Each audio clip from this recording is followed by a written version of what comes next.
Hello दोस्तों, मैं आशा करता हूँ आप बहुत अच्छे होंगे और आपका फिर एक बार अपने परिवार बिन स्टडी यूट्यूब चैनल पर स्वागत है। तो आज हम जो टॉपिक लेंगे वो घन वाला टॉपिक लेंगे। हमारे घन में जो है कुछ क्वेश्चन हो गए थे और कुछ उसमें रह गए थे, तो ये 3D का जो है घन वाला पार्ट है, उसमें पार्ट नंबर 2 हमारा शुरू होगा। तो दोस्तों मैं आपको एक जानकारी देना चाहता हूँ।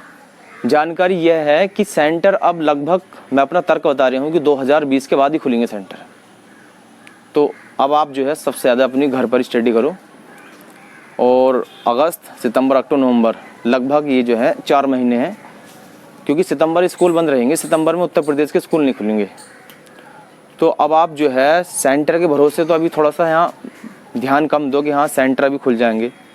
ये मैं अपना तर्क बता रहा हूँ, क्योंकि आप जानते हो जुलाई में जो है स्कूल खुलने की पूरी जो है एक तरह से गाइडलाइंस जो है बना दी थी, मगर जब यहाँ पर कोविड-19 के मरीज़ ज़्यादा बढ़े अपने भारत में, तो उस चीज़ को देखते हुए स्कूल अभी बंद ही रहने दिए। और आप जानते हो कि अभी कोविड-19 के मरीज़ कम नहीं हो रहे, बढ़ रहे हैं। तो इसलिए बस मेरा आपसे यही कहना है कि अभी सेंटर के चक्कर में भी मत लगो, अपना घर पर ही जो है पढ़ते रहो और मेरे यूट्यूब चैनल के माध्यम से अपना मैथ अच्छा कर लो। तो आज हम घन वाला टॉपिक के कुछ जो उससे अगले क्वेश्चन हैं वो करेंगे। तो इसमें अब आप जो है क्वेश्चन जो है आप इस क्वेश्चन मतलब जो मैं क्वेश्चन ये कराऊंगा, इस क्वेश्चन को आप अपने डिस्प्ले पर देख सकते हो, जो ये मेरी वीडियो है। तो इसमें पहला क्वेश्चन है, इसमें मैंने आपको जो लास्ट क्वेश्चन कराया था वो क्वेश्चन कराया था 3 घन जिसके किनारे के लंबाई 3 और 4 या 5 सेंटीमीटर है। अब इससे एक अगला क्वेश्चन है जो आपके डिस्प्ले पर है। इसमें पहला क्वेश्चन ये कहा गया है, यदि ए, बी तथा सी क्रम से एक घन के शीर्षों, किनारे तथा फलकों की संख्या के द्योतक हो तो ए प्लस बी कितना होगा। अब अगर आपको एक घन बनाना हो, ये घन बनाना हो आपको,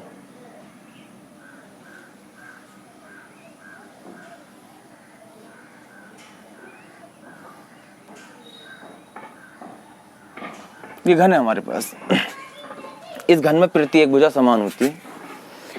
तो घन में जो फलक होते हैं वो 6 होते हैं। फलक बोल दो, इन्हें सतह बोल दो। और किनारे जो होंगे वो 12 होंगे। इसके कोने होते हैं 8 और इसके शीर्ष होते हैं 4। मतलब कहने का ये है कि जो हमारा घन होता है, जो हम लूडो खेलते हैं, उसमें फलक 6 होते हैं, किनारे 12 होते हैं, कोने जो होते हैं 8 होते हैं, शीर्ष होते हैं 4।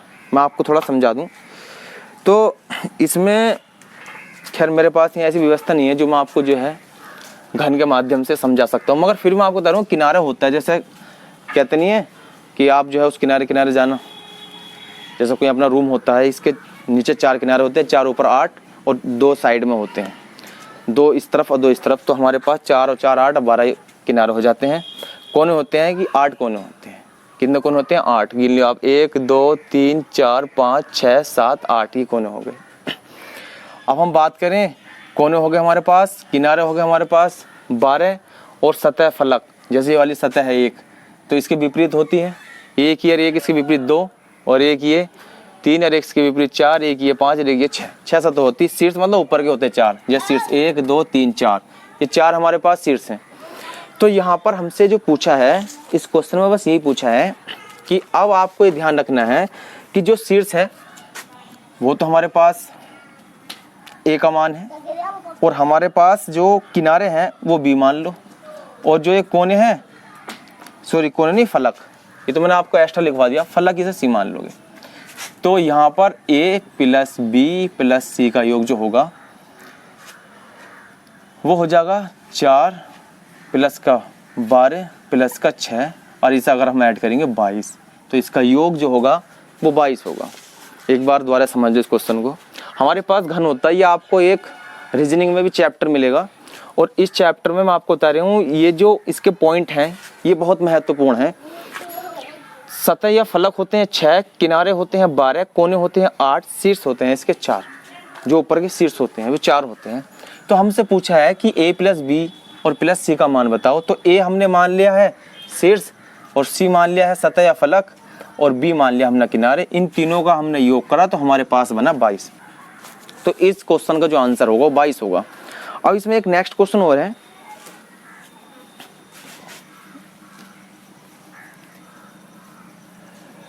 तो दोस्तों जितने भी आपके दोस्त हैं, फ्रेंड हैं, बस उन्हें शेयर करते रहो और उनसे कहो कि ये यूट्यूब चैनल सब्सक्राइब करें।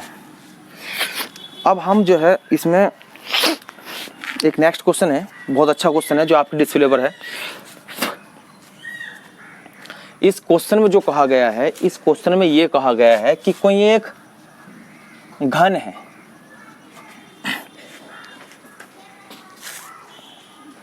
मतलब लोहे के 3 घन है। क्या है?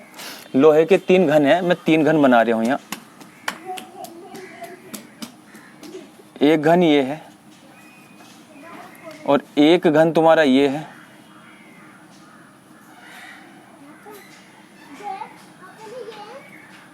और एक घन तुम्हारा ये है।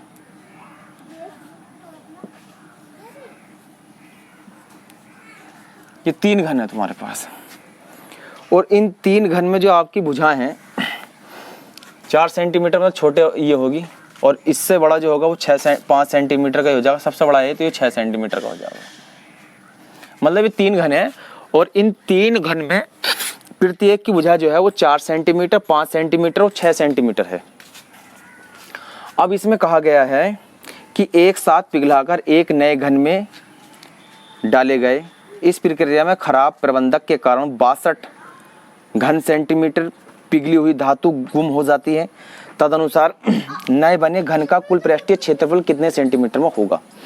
तो सबसे पहले अगर हम बात करें, इन तीनों का आयतन निकाल लेंगे। तीनों का आयतन एक निकालने के बाद, तीनों का आयतन हाँ निकालने के बाद उसे हम जोड़ लेंगे। तीनों घनों का आयतन। तो इसका मतलब ये भुजा जो होगी ये भुजा मान लेंगे A1, ये मान लेंगे A2 और ये मान लेंगे A3। तो यहाँ पर आएगा A1 की पावर 3 प्लस A2 की पावर 3 प्लस A3 की पावर 3। तो इन तीनों का हम जब आयतन निकालेंगे तो यहाँ पर 4 की पावर 3 प्लस 5 की पावर 3 प्लस 6 की पावर 3। अब इनका हमने योग करा। 4 का घन जो होगा वो 64, 5 का घन 125, 6 का घन 216, 4 6 10 और 5 15। तो ये हमारे पास जो आएगा 5 1 और 2 3 और 3 6 एक हासिल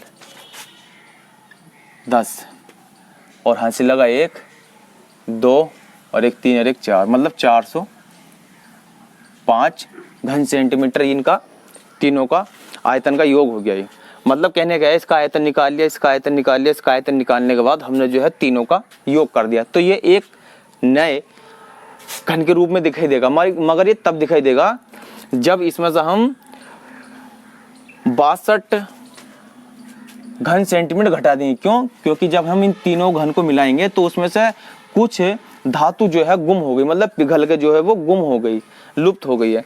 तो अब हम यहाँ पर शेष आयतन निकालेंगे। शेष घन का आयतन, शेष घन का आयतन तो होगा 405 माइनस का 62। तो हमारे पास बचेगा 343। अब ये पूरा एक घन है आपके सामने, जो नया घन है। अब आ गया नए घन का आयतन, नए घन का आयतन वॉल्यूम। तो यहाँ पर नए घन का आयतन कुछ मान लेंगे, a की पावर 3 बराबर 343। तो a बराबर आ गया 7 सेंटीमीटर। अब हमारे पास एक नया घन आया, नए घन की जो भुजा आई वो नए घन की भुजा हमारे पास निकल के आ गई 7 सेंटीमीटर। ये एक सबसे बड़ा घन है ये। अब इसमें हमसे पूछा है कि कुल पृष्ठीय क्षेत्रफल बताओ। तो नए घन का मतलब नए घन का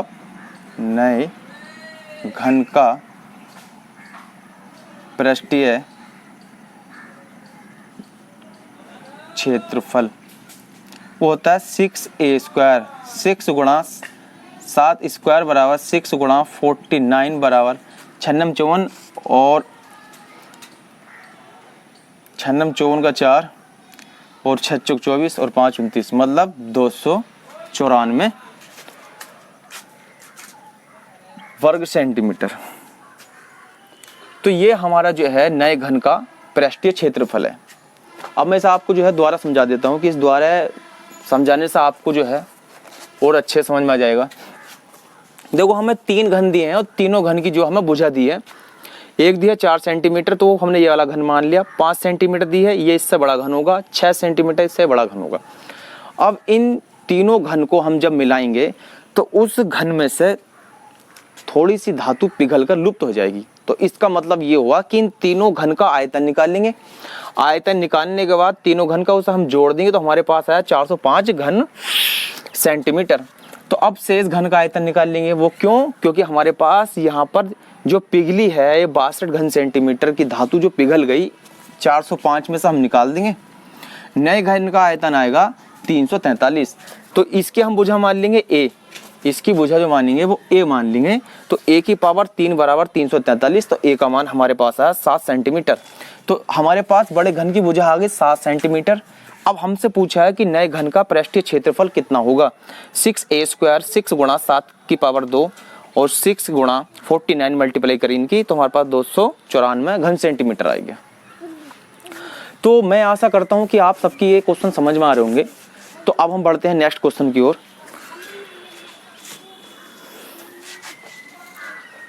इसमें नेक्स्ट क्वेश्चन जो होगा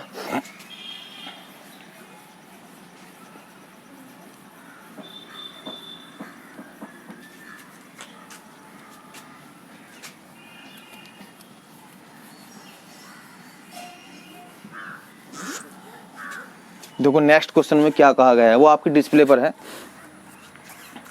नेक्स्ट क्वेश्चन में कहा गया है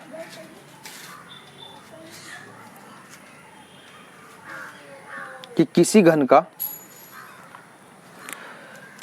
का संपूर्ण पृष्ठ क्षेत्रफल 96 वर्ग सेंटीमीटर है तो उस घन का आयतन बताओ।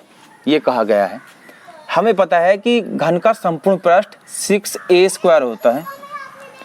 ये होगा 96 के बराबर। हमने 6 से डिवाइड करा तो a² बराबर 16 आ गया और a बराबर हम पास 4 सेंटीमीटर इसकी भुजा आ गई। अब हमें निकालना है आयतन। आयतन जो निकालेंगे वो होगा हमारे पास a की पावर 3, इसका मतलब 64 घन सेंटीमीटर या सेंटीमीटर की पावर 3। तो इसका आंसर हो गया ये। और इसमें आगे एक क्वेश्चन और है। इसमें आगे एक क्वेश्चन है कि 15 सेंटीमीटर भुजा वाले घन में से 3 सेंटीमीटर भुजा वाले कितने घन बनाए जा सकते हैं। मतलब हमें एक बड़ा घन दिया है और इस बड़े घन में से हमें छोटे घन निकालने हैं। इसकी भुजा दी हमें 15 सेंटीमीटर। अब हमें एक छोटा घन निकालना है, वो है 3 सेंटीमीटर का। इसका मतलब ये हुआ कि जिसकी संख्या हमसे पूछेगा उसके आयतन से बड़े घन के आयतन को हम भाग कर देंगे। तो हमसे पूछा है छोटे घन की संख्या। छोटे घनों की संख्या बराबर होता है बड़े घन का आयतन बटा छोटे घन का आयतन। बड़े घन की भुजा हमारे पास 15 है। तो बड़े घन का आयतन कब निकला? जब बड़े घन की भुजा रखेंगे। तो 15 गुणा 15 बटा 3 गुणा 3 3 से काटेंगे इसे 15 को 5 बार, 3 से काटेंगे इसे 5 बार, 3 से काटेंगे 15 को 5 बार। तो 5 की हम 3 बार गुणा करेंगे तो 125 घन बनेंगे छोटे। कितने घन बनेंगे? 25 घन बनेंगे छोटे। तो दोस्तों हमारा जो घन वाला टॉपिक था वो हुआ समाप्त। अब इसमें जो हमारा अगला टॉपिक आएगा, इसमें हमारा जो अगला टॉपिक आएगा वो आएगा घनाभ से रिलेटिव। तो अगले टॉपिक में हम घनाभ से रिलेटिव वाले क्वेश्चन कराएंगे।